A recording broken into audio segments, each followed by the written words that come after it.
guys. Yes, we are live now. Okay, so good afternoon, everyone. First of all, I would like to welcome you all to this webinar today.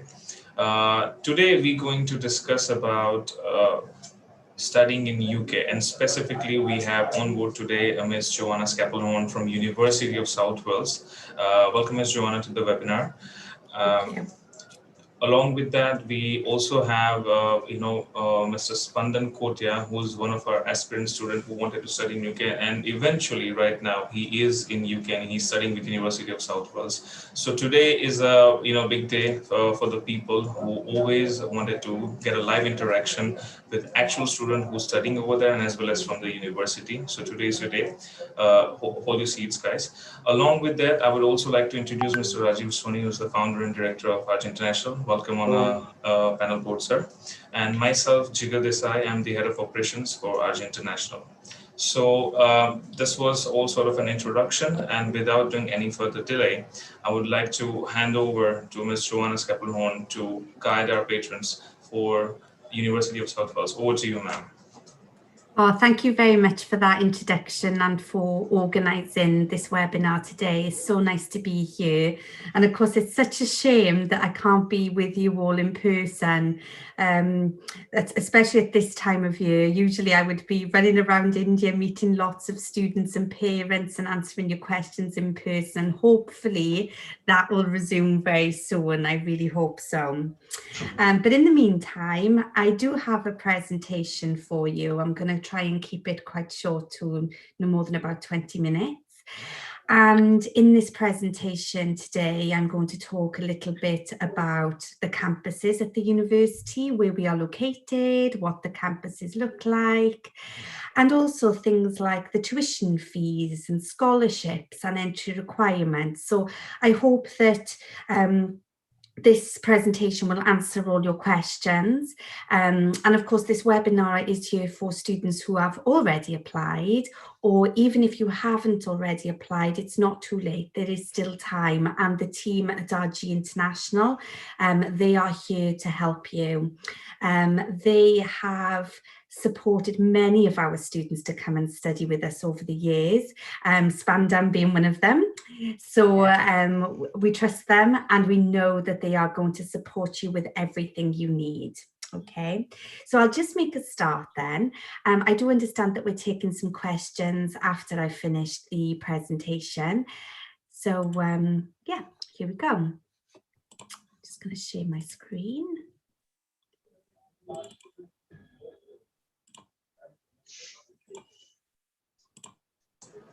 Okay, can I just check with you, Jigar, that you can see the screen? Yes, we can see the screen. It is, yes, absolutely. Perfect, okay. So obviously Jigar and Mr. Soni did introduce me a little bit. My name is Jo Scaplehorn. I'm an International Development Manager in the University of South Wales International Office. So my role is to help any students from India with their applications. And I get to know students really well, actually. I like to get to know my students from the point of application right through to when I meet them on campus. And I also keep in contact with my students when they graduate as well. So it really is like, we call it the USW family. So we get to know students and introduce them at a very early stage to other students and peers at the university. So I'm going to try and start with, I'm going to start with a little video. I'm going to see if this works.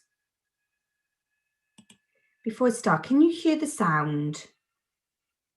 No, I guess. Can you please play it one more time? No, we do not hear the sound. Okay, I wonder if there's must be something that I need to do. Right, I'm just going to... That's all right. You can play the video, I'm sure. It's good to see the campuses as well. Yeah.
I must say the surrounding is pretty beautiful.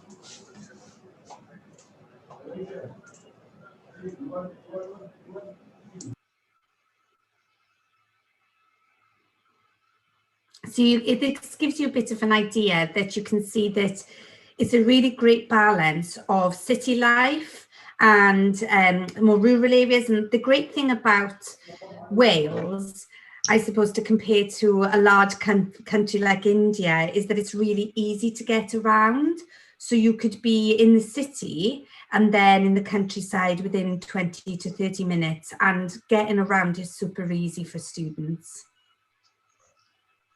This is our Millennium Stadium. Sport is very important in Wales, particularly rugby, and of course football and cricket, which I know is really important in India. So if you are interested in sports, it's a really great place to study. And this stadium actually has a lot of gigs in there, so music festivals and gigs. So a lot of our students tend to work part-time stewarding, obviously a little bit difficult at the moment, but in normal times, it's a really, good opportunity for students to make some money while they're working part-time. This is our Pontypridd campus and Newport campus, where we have our MBA Global, which I'll talk about shortly. And it's a very multicultural university. We have about 3,500 international students and, from over 120 different countries. So it's a really great opportunity to meet with students of so many different nationalities.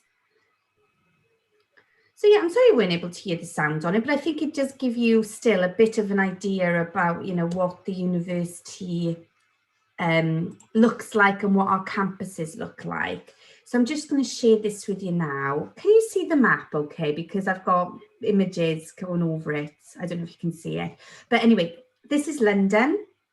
You've got Northern Ireland, Scotland, England, and then Wales. So Wales is a country in its own right, and it's part of the UK. So when you are studying in Wales and you're studying at the University of South Wales, you will be graduating with a UK degree or master's, which is internationally recognised. So our campuses are here. You've got the Pontypridd campus, Cardiff, and Newport, okay? And I'm going to show you in a bit more detail what each of these campuses look like and the kind of courses you would study there. But either way, you're about either 2 hours or less than 2 hours away from London by train or car. So it's super easy to get to London for a weekend, for example, and many of our students even do it in a day trip. So it's super easy. But also you've got Birmingham, you've got Bristol, Manchester, Edinburgh. So whatever you're trying to get to within the UK, it's really easy. And like I said, because the UK is such a small country, it doesn't take long to travel to other cities. So the main cities for our campuses, you've got Cardiff and Newport. So they definitely have a growing Indian population, and the cities are much smaller, for example, than Indian cities. So you're talking about 350,000 people for Cardiff, and Cardiff is the capital city of Wales. But it has everything you need, shops and restaurants, some nightlife. And I just know that our Indian students settle in very well there. Now, as I said earlier, this is Newport, this is Cardiff, and then you've got Pontypridd, where we have computing and engineering and some business courses, undergraduate business courses, for example. Now, if you want the convenience of being able to roll out of bed and into your classes, and you're based in Pontypridd, or sometimes we call it the Treforest Campus, I might call it either one, Pontypridd or Treforest is the same thing, then you might choose to live in Pontypridd, and actually the cost of living there is a lot cheaper. But if you enjoy living in the city, and perhaps you come from a city, so that's what you're used to, some of our students choose to live in Cardiff or Newport and then travel to Pontypridd because it's just a short train journey. So for example, to get from Pontypridd to Cardiff, it's just 20 minutes. So you could easily live in Cardiff and then travel to Pontypridd. You just need to think, well, it's a little bit more expensive to live in the city, and you need to think about the extra cost of the train. So that's something to think about. Now, why would you study in South Wales? Well, low cost of living. Cardiff was voted the cheapest study location in 2017. So, I mean, compared to somewhere like London, the cost of living is much lower, but also quality of life is amazing because you're not in a big city and it's friendly. People get to know each other. So it feels a very safe and it feels like more of a family environment, if you like. So I know that parents really enjoy their son or daughters studying with us because it gives them peace of mind. As I said earlier, it's really convenient to get to London, less than 2 hours from Newport, for example, by train or bus, and very regularly they run to London. Now, I'm going to talk a little bit about flying into the UK later on, but I just want to let you know that Qatar Airways are flying into Cardiff International Airport, and this is the route I would suggest for you this September because we have a free airport pickup from Cardiff Airport, and we will take you to wherever it is that you're staying. And especially for the first time, we'd like you to come into Cardiff Airport because let's make things easy. It's a little bit more expensive, but not too much actually. So we're a very large university with about 26,000 students in total and about 3,500 international students from about 120 different countries. So it's very multicultural. We are very flexible. So we have a September intake, which is the biggest intake for us. And that's when we have most of our undergraduate programs and masters. But if you miss the September intake, we also have a February intake. And I know that this is a really big concern at the moment because things are so difficult. What happens if I miss September because of delays with my transcripts and certificates? Now, in February, we mainly have master's programs, but there are some undergraduate programs that we've recently introduced because of COVID as well. And I should say that the tuition fees for February are exactly the same as they are for September. So we try and keep it as simple as possible for you. Many of our courses have placements and all the courses are very career focused. You'll find that our lecturers, they've worked in the industry, so they've got a lot of experience, which they are going to be passing on to you. So they're very practical courses. And also, if you're looking to do some kind of placement, maybe it's embedded in the course, or maybe you just want to do it in the summer holidays, I would always suggest to students to speak to lecturers because they're the first point of contact for good contacts within the industry. We also have some excellent careers departments within centrally and within the faculties. And we also work with a company called Student Circus. Student Circus is basically a search engine for international students to look for summer internships, placements as part of their courses, or even graduate jobs. And as I said, this is specifically for international students. So they are a search engine which only shows you jobs that employers who are willing to sponsor international students. So I would suggest you have a look at that as well. We also have scholarships, and I'm going to talk to you a little bit more about a few other little bits that are mentioned on this slide shortly. Now I just want to show you some of our campuses. This is our Cardiff campus. It's a really modern building right in the heart of the capital city, Cardiff. And we are the only university in the UK that has all our creative industries programs under one roof. And I should say for each of our campuses, we have accommodation nearby. So the accommodation block for this particular campus is just opposite. And within 5-minute walk, you're right in the city centre. So it's super convenient. Now, years ago, many students who were interested in studying creative industries would have gone to London. But the thing with London, it's such a huge city and it becomes really saturated. Cardiff is a really up-and-coming young modern city. We're seeing lots of business startups and fashion studios and TV companies starting up. So there are lots of opportunities for our students in Cardiff, but also, of course, we do have lots of links with employers further afield, such as London. And this just gives you an oversight of some of the creative programs that we offer, both at undergraduate level and postgrad. So if you are thinking about studying a creative program, please do consider us, because I know that you will really enjoy it.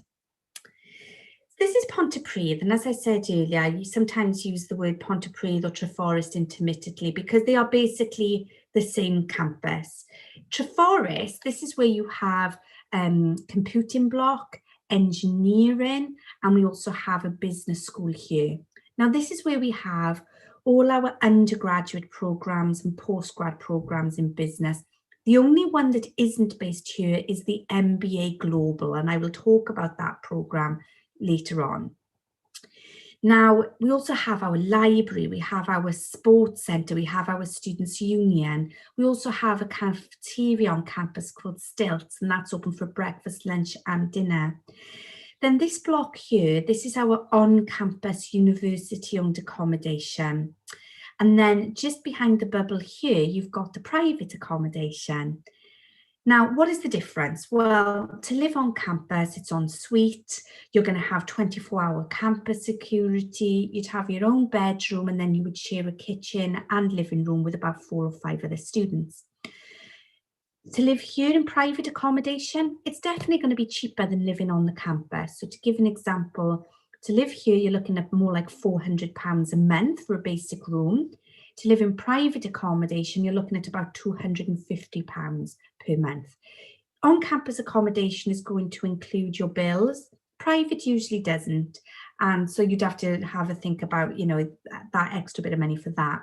But still, the quality can be very good. But we never say to students to book accommodation on campus and sign contracts until they've actually seen it. Now, I find that our Indian society and our current students, such as Spandan here, are really helpful with new students to help them to find accommodation. Because if you are on a budget and if you are looking for accommodation, which is just as convenient as living on the campus, then current students are a really good way of finding that suitable, good quality accommodation. So I can't recommend that enough. And I know that Spandan might talk a little bit about this later. And then if you wanted to go into Cardiff, just off the shot here, you've got the train station. It takes about 5 minutes to walk there. It's really simple. And then you get on the train and that takes you to Cardiff in just 20 minutes. So it's a really easy campus because everything is there for you. It's nice and convenient. So this is why I was saying earlier, if you're looking for convenience and you're based in this campus, then you might want to live in one of these accommodation options. Otherwise, jump on the train and go directly to Cardiff. So this is our Glyntaf campus, and this is just opposite the Treforest campus. You can just wave at the other students from the other side of the hill. So it's a really beautiful campus. It used to actually be an old art college. So in Treforest and Glyntaf, in Treforest, you would study these programs, so accounting, business, apart from the MBA Global, chiropractic, computing, engineering, humanities, law, a pre-sessional English course if you need it, and psychology. And then in Glyntaf, you've got sports and health-related science courses. Now, if you were to walk for about 15-20 minutes in this direction, or take the train, just one train stop, you will come to Pontypridd, which is the name of the town. And it's a really nice little town. It's quite small, but there's shops and restaurants there, and also everything you need for banking, for example. There's also a really beautiful park there. This is Ynys Angharad Park, or Pontypridd Park, really lovely gardens and a national lido there as well. And like I say, very easy to get there and just 20 minutes away from Cardiff. So a lot of our students, I know, use this park. This is our Newport campus. As you can see, it's a really modern building. And it's right in the city centre on the waterfront. And then directly opposite this building, You have this shopping centre here. This is called Friars Walk. You've got a lot of shops there and some restaurants, and this gives you direct access then into the city centre. And the accommodation block is here then, so really convenient. And I'm going to just spend a minute to talk a little bit about the most popular course which is available at this campus, which is the MBA Global. It's a 2-year programme, so it's a little bit different from a normal 1-year MBA. In the first year of the MBA, it's very academic, so it's a taught programme. But in the second year, there's an opportunity for a placement, and that can take one of 3 forms. Either an external placement with a company, and you can find that through the Careers Centre on campus, or Student Circus, so there is support from the university. Or you could do a business clinic placement where you would be a business consultant. So that means that you would be advising and giving recommendations to solve real life business problems, but in a very controlled capacity where you'll be supported by the university. Then the third option, you might be thinking that you want to start a business if you decide to return to India, for example, and we have an entrepreneurship project. So basically putting a business plan together ready so that you can graduate with your business idea.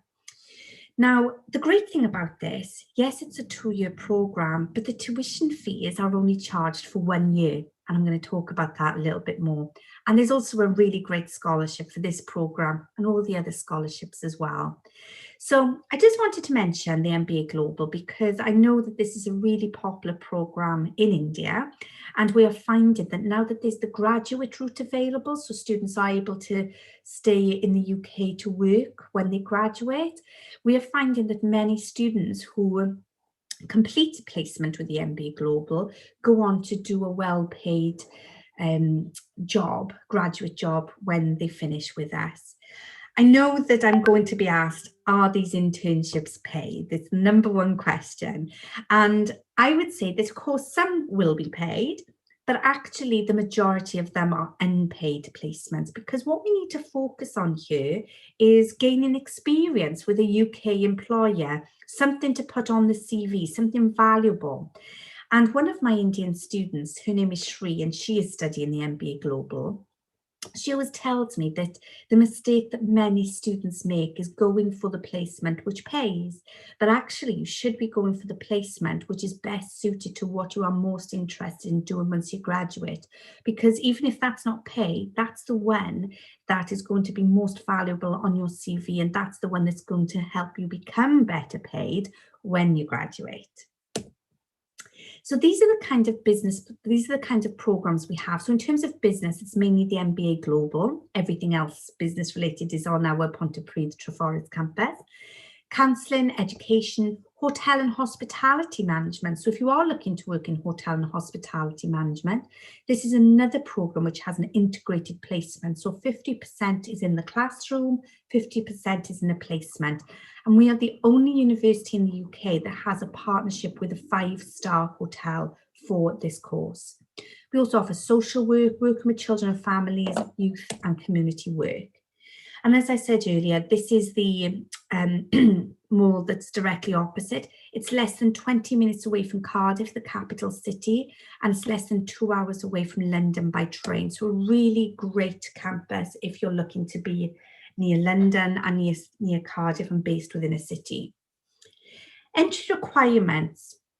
So I'm going to put this here as a general guide, but please speak with your counsellors at RG International because they will have more detailed information. But I just wanted to give you an idea about what we are looking for. If you were looking to study an undergraduate programme for 3 years, then in the 12th standard, we are looking for 60% or 65%, depending on the board you've studied. So for example, if you've studied at a central board such as the CBSE, we're looking for 60%. From Gujarat, we're looking for 65%. If you're looking to do a postgraduate programme, we're looking for a 3-year degree, such as the BCom, the BBA or the BSc, and we're looking for 60%. If you've completed a 4 or 5-year degree, such as the BTEC, we're looking for 55%. Of course, there's some flexibility here. So let's say, for example, that you've studied in Gujarat and 12th standard and you've got 64 or 63%, then there's a little bit of flexibility. That's no problem.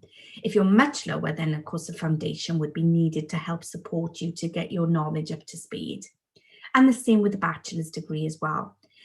Guys, there will be some of you who have studied at high-ranked universities, Delhi University, for example. And if that's the case, then we would expect that students will have slightly lower grades than this, so we are a little bit flexible there as well. Now, there are some subjects, so for example, with engineering, we require students to have studied maths and physics, and it will tell you if you need those subjects on the course webpage.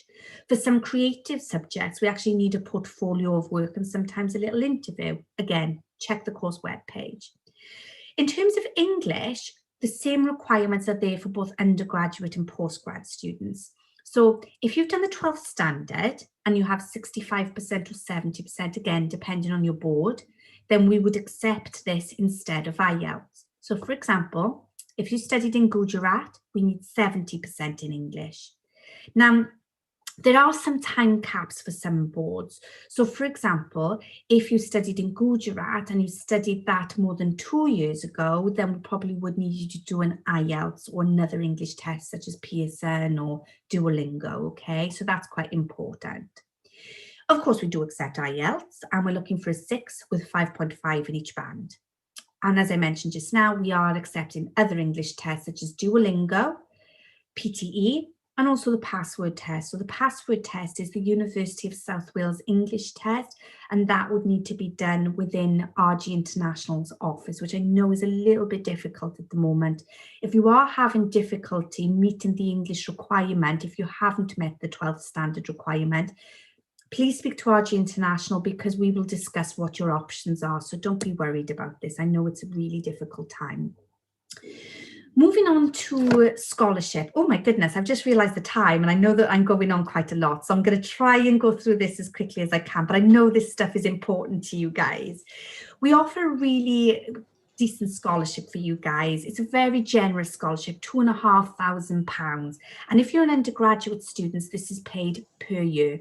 Now, usually the scholarship is £1,500. So this is called the Chancellor's International Development Scholarship, which is which students from India are eligible for, as are some other countries, but not every student will get this. It is a scholarship that you apply for at the same time as applying for your course. So there isn't a separate application process. And as I said, if you're studying a bachelor's degree for 3 years, 2,500 times 3 is £7,500. Now, I don't know if you can see the little table here, but this is how the tuition fees are paid. So let's say that you're an undergraduate student and you want to study business or creative industries, then the tuition fee is £13,500. The scholarship is £2,500, which means that you pay £11,000. Now, a deposit of 50% of the fee is payable to secure a place on the course. Students are eligible for an early bird payment of £300 if the balance is paid in full before enrolment. Alternatively, students have the option to pay the balance in 7 equal monthly instalments. So for example, if you're studying this program, the fee that you have to pay is 50%, so £5,500.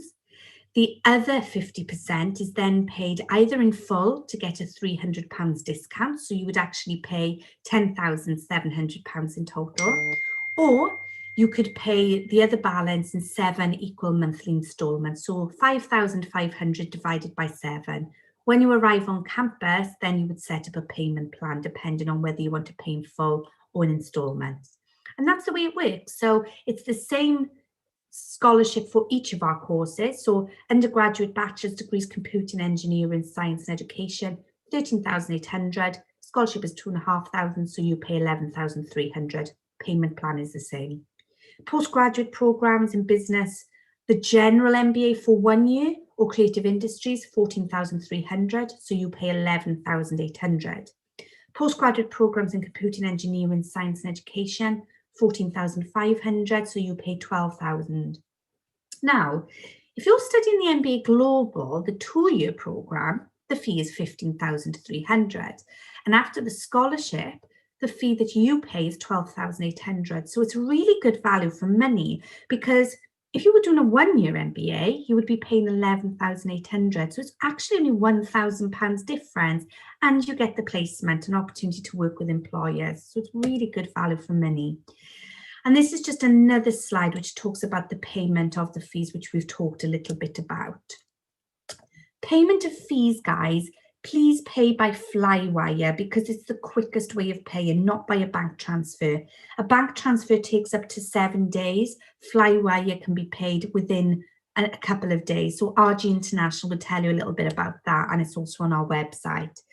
And as I said earlier, this is an excellent university for sports programs as well. And we have many Indian students who are studying football management and coaching. And this is because we have this amazing sports park, which is just a 10-minute drive away from our Treforest campus. And there's a minibus which takes students there every 15 minutes. And even if you didn't want to study sports, you could get involved in any of these sports through our Students' Union. A quick mention for our airport welcome service. As I said, please try and fly into Cardiff Airport, where there's a free taxi to take you to your accommodation. Second option then would be London Heathrow. Someone will be there to meet you, but they would just show you how to get on the bus. Then we have an international welcome program, which starts just before the course starts. So I would recommend this for you. Lots of really fun things being organised that week, and most of the activities are free. A good way to meet people from your course, other students, and also just to get to know the local area. I just wanted to mention to you about what kind of support is available. So yes, we have, generic things like 24-hour libraries, student development and study skills to help you to get used to how sourcing works, how to structure an essay. I would really recommend that when you arrive on campus, because if you do these study skills, it would actually get you ready so that you understand how the system and the education system works in the UK. Each of our libraries has advice zones. So let's say, for example, that you have a problem submitting assignments, maybe you're not well, or maybe you can't sit an exam. They would be able to give you all the information you need about what happens next. Now, I also wanted to give a mention here to our Indian Student Society, because they are a great source of support for our students, as I said earlier, with helping to find accommodation. As we get closer to the intake, we will also be setting up a WhatsApp group. So this will be for all students who have accepted their offers and who are coming to study with us in September. And in this group, it will be me and some other colleagues from the university. And it would also be some students from the Indian Student Society, and maybe Spandam would like to get involved in this as well, because I know that you guys want to meet with current students. Working part-time, I'm just going to mention this very quickly. We do have a part-time job fair. Usually this is organised in October. Obviously things were a little bit difficult last year, but you are allowed to work in the UK for up to 20 hours a week. So this is something we will support you with. This is our on-campus accommodation, kitchen, ensuite bathroom. Every room is ensuite, and it's all free internet and bills included. There are meal voucher schemes if you didn't fancy cooking, and it's a really safe environment. Then you've got off-campus accommodation. This is a really good example here, and it's much lower price. It's very good value for money, and it's really conveniently located to the university. So I'm just a bit conscious I've talked quite a lot. So I just want to hand over to the team at RG International and also to Spandam. And of course, if you have any questions, I am more than happy to take them. Fantastic. First of all, I would like to say thanks for a lovely presentation. It was very insightful and very informative. So thank you, Ms. Joanna. Welcome. Yes. So to all the people who are watching this live right now on a Zoom or any other social media platforms, you guys can just ping your questions into our Q&A section on a Zoom or in the comment section of a social media live. And I can see, Jigar, there already, are more than yes, I know. there are like 40 plus students. They are watching us live here only on our Zoom, and many one of them, they have even raised their hands. So guys, those who have raised their hands, I'm requesting you, there is a tab you may can see under the, the bottom of this your screen, Q&A or chat. Please drop your questions. So one by one, me or Jigur can guide you, and we hope that we can get all the answers you may have. And please feel free to write all your questions, guys. And all team members from RG International, if you have any questions, all counselors, all admin team, please drop your questions so accordingly, we can get all your answers. Thank you. What I can see here is I already have like I'm handling these two platforms. I already having 10 questions already. So let me let me start with it Yes, already. all yours. Yes. Yes. Um, okay. One of the person is asking that can you please elaborate the turnaround time to get the cast letter once requested? Okay. So I should also mention a little bit about an important step of the application process. So you submit your application, then you should get an offer letter. Now, usually it's within 5 working days, but I must admit we're in peak recruitment time at the moment. And I know that many universities are working really hard to get those offers to you as soon as possible, the University of South Wales included. But the team here at RG International, they will help you with that. Now, when you have an unconditional offer, at that point, you need to do what's called a Kira interview. And I'm sure Spandan would have done this, so he would be an expert on this. And the Kira interview is like a credibility interview, and something similar to what you would need to do if the UK visa and immigration team were to ask you to do it as part of the visa process. So there would be some pre-recorded questions, and then you would need to answer about 10 of them. That is then assessed by our admissions team. And if you pass that interview, at that point, that is when you can pay your deposit, okay?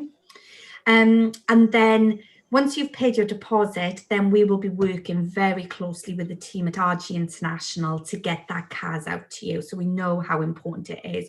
So there should be a quick turnaround time on CAS, usually within about 48 hours of the money being received into our account. And I say that because this is why I suggest to students to pay by Flywire, because if you pay by bank transfer, I've had students who have had to wait for 1 week and it's too long. So let's make life easy for us and less stressful and pay by Flywire. Perfect. Moving on to the second question, as you have mentioned, Ms. Joanna, about the scholarships. So the question is how the university actually evaluate the scholarship that, okay, this student is eligible and this student is not? So we would look at the students' academic rates and English and also the personal statement. That is super important. So if you were to copy and paste a personal statement, we wouldn't be able to accept that. And I know that RG International, they look at this before you even send it. And also references. So these form an important part of the application, but the personal statement is really important. Why do you want to study at the University of South Wales? What are your reasons for this course? Why should we offer you a place at this university instead of the next Indian applicant? And then on that basis, if we believe that you would be a good candidate for the course, that's when we would award the scholarship. Fair enough. Okay. There's one student who would like to ask, due to this pandemic, a lot of students are not being able to give their 12th, like their higher secondary school examination from the regular boards. So they are moving to the, open school boards, such as NIOS from India. So are we, at the University of South Wales, are we accepting the NIOS board results for the bachelor's program? Right. Well, it's really interesting you should ask me that, because only yesterday was the first time I heard about this.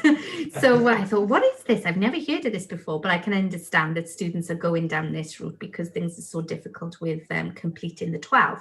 So I can't give you an answer for that now, but I am going to speak with the team about RG International, because I guess, guys, I'm sure you can appreciate we're all learning at the same time and trying to work out how best we can support you guys. So I need to learn a little bit more about it and come back to you. Right. Let's say example, I'm moving to the next question, I'm sorry. Let's say example, if a student has completed their bachelor's, how many backlogs can be considered for the master's program? It would be case by case. So we would look at the reason why there's a backlog, because in some cases there are genuine reasons why students have a backlog. Maybe somebody's been unwell in the family. If it's a case that the student just has backlog, and there's no genuine reason, obviously that's a problem, but it's case by case. So in that case, Ms. Joe, is it possible that we get one statement of purpose, like a SOP from the students that, okay, whatsoever the reason, we need everything in the writing, that why you had so number of backlogs. So in That's a that really case, good idea. case to case, yes, if you Yes, can bring it. absolutely. Yeah, So the it's personal easy statement is a for all of really... you. Yeah, please. I'm Sorry, sorry. Rajiv, if I keep talking over, there's a bit of a time lag. Please continue. The joy of technology. True. Yeah, so basically, of course, the statement of purpose plays a vital role for Yes. overall, over the applications and, about your profile. It says a lot to the universities, of course, it plays a vital role. Let me move on to the another question. Okay, if all the documents are submitted correctly, how many days it takes to get the unconditional offer letter from university? Okay, so at the moment we're working to 5 working days, but it could be a little bit longer if it needs to go to the faculty for advanced entry or for a creative program, but usually about 5 working days. I'm going to say that flexibly, because at peak time like this, it can sometimes take a bit longer, but we will try and work with RG International as closely as possible to support you guys. There is one detailed question.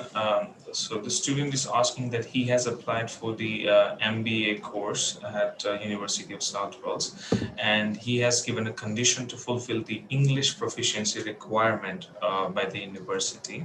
But as we were discussing into our presentation that 65% and above, let's say example in an English subject in 12th or in his last previous academic qualification, that should be all right to go ahead without any sort of language test. Now the student has also submitted the MOI certificate, so he's asking that will he be able to go ahead without fulfilling it, or he has to fulfill. But here we have to keep in mind that this student has applied for the MBA and not for the bachelor.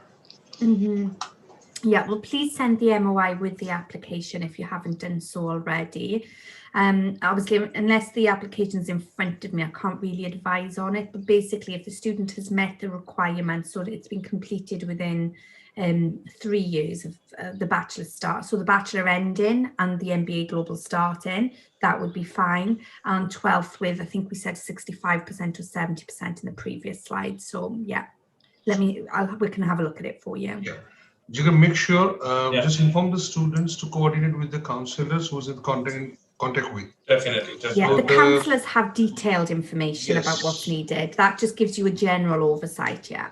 Definitely. Yes, so the counselor will coordinate with the students to get the MOI, and the admin team will submit We'll it. look after it, yes. We'll look course. after. Yes, perfect. Not Yes, too bad. Okay. Can student apply for a different course rather than their relevant field? So let's say example, if someone is coming from the 12th arts or the 12th commerce or something like that, and he or she wants to go for the technical courses such as a computer or the event or something like that, which is not completely irrelevant to their 12th. Will they be able to? Yeah, I mean, students decide, they want to change career, and that's absolutely fine. Yeah, so let's say, for example, they wanted to apply for computing or business, even though they're more of an art student, that would be okay. If they've got some experience in the areas, even better. If they want to do something like engineering, then obviously maths and physics would be needed, so that's slightly more difficult. The more difficulty comes is if a student has done a master's program, let's say they've done an MBA before, and now they want to do another MBA, that's more of an issue because UKVI wouldn't look at that favourably. But if you've got a student maybe who's done an engineering bachelor's and wants to go on to work in senior management and wants to do an MBA Global, then as long as it's explained in the personal statement, then, that would be considered. But again, personal statement is really important, like Rajiv said. Yes, that is, that's something, explain better way. So, Jigar, Yeah, like yeah. we need to have a proper explanation that why, that Why? they are What is the changing the reason? film. Yes. But as long as the technical part from the university, and let's see the student, as you can explain, if somebody has done the 12th grade in the different stream and want to apply in IT field or something, so as a university, we can offer the admission, right, to the Yeah, student. Perfect. Right. yeah, Yes, we'll try our best to explain to the UKBA why Yes. what are the interests and why he or she wants to perform sort of Definitely, perfect. definitely. this. This question is for the January 2022 intake. Are